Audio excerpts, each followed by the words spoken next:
Namasté, bonjour à toutes et à tous.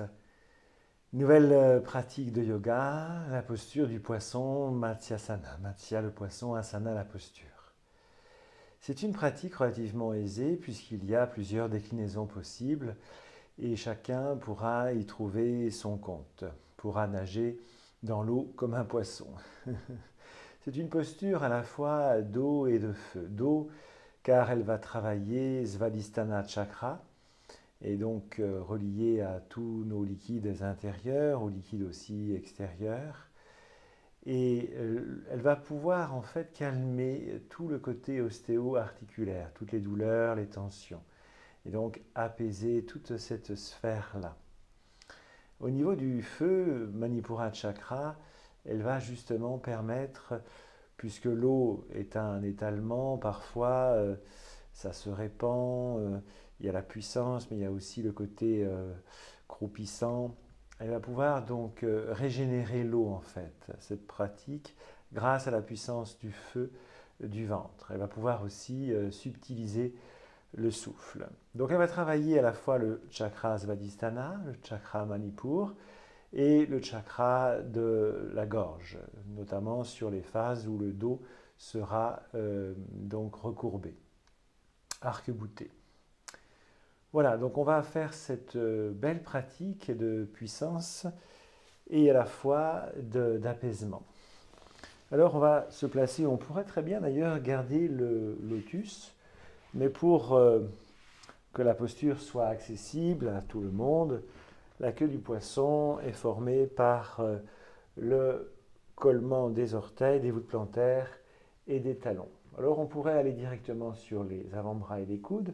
On peut très bien commencer la pratique quand on débute par simplement placer les mains au niveau du bassin fessier et révulser la tête et faire un souffle étiré, égalisé. La contraction du périnée, les yeux sur un point au plafond ou en se faisant loucher sur le centre du front. Et puis ensuite, les mains vont aller, donc après quelques respirations, un peu plus loin. Là, on peut aussi inspirer, expirer, égaliser les temps de souffle, ou inspirer et doubler l'expiration, et ainsi de suite. Au niveau respiration, on pourra faire le 1-4-2, également, un temps j'inspire, 4 temps je retiens le souffle, et 2 temps j'expire. On pourra aussi faire sur les phases où le dos est bien courbé, le fameux soufflet du forgeron. Puis donc un peu plus tard, les coudes, les avant-bras au sol, les mains vers le bassin fessier, les hanches, le début des fesses. Là, on pourra trouver un souffle donc en 1-4-2.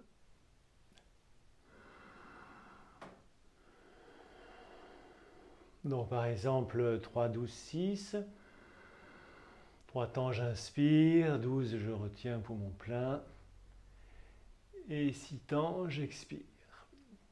Admettons, quand je vais expirer, au bout de 3-4 fois, je vais porter le sommet du crâne donc sur le sol.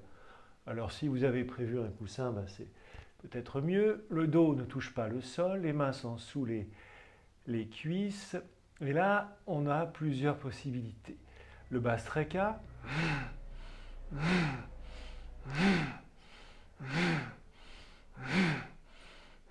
l'inspiration, la rétention.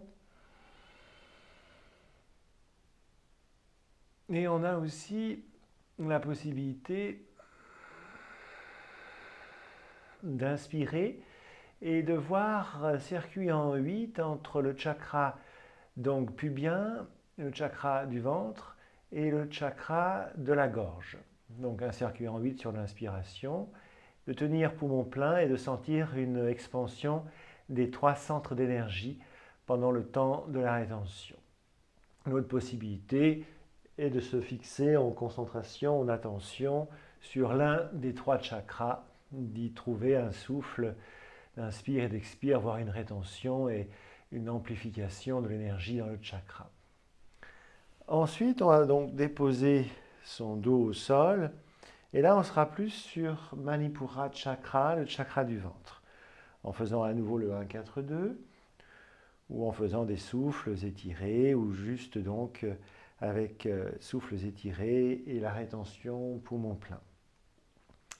Voilà, pour le retour, évidemment, on peut faire la même chose. D'abord le sommet du crâne, le souffle abdominal ou autre soufflet. Alors on peut très bien aussi revenir avec le demi-lotus, voire le lotus, le sommet du crâne. Ensuite, on appuie sur les avant-bras, les coudes.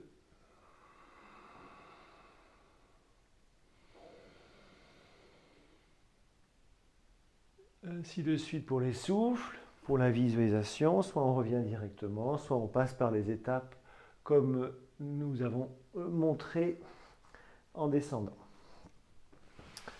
Voilà pour cette belle pratique de Matsyasana qu'on peut évidemment faire 10, 15, 30 minutes ou un peu moins évidemment quand on apprend.